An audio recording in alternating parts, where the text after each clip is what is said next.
द्वार पे तेरे आया है मौला, द्वार तेरे आया है मौला, तू एक बात बताते हैं, रूठे हुए इस लाल को मजनू गले से लगन करते हैं।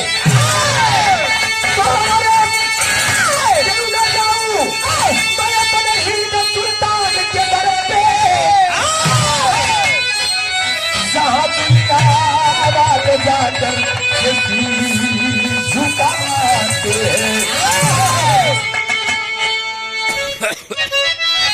वाह वाह वाह वाह।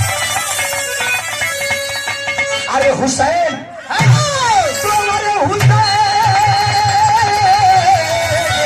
हुसैन, हुसैन, हुसैन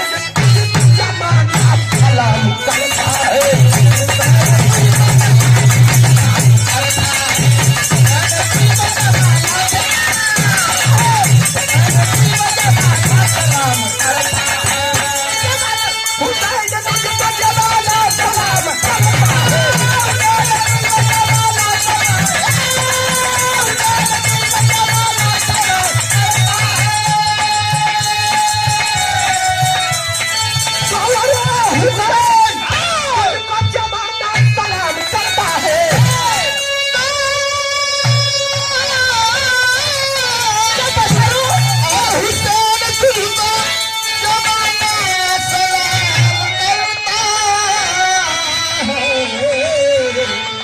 जमाना सलाम करता है,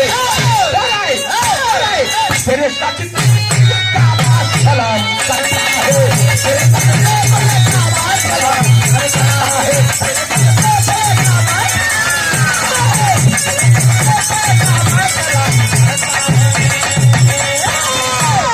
लेकिन है भैया, तनी बिरहा पे आप लोग ध्यान दें। मजबूती पैसा मिला।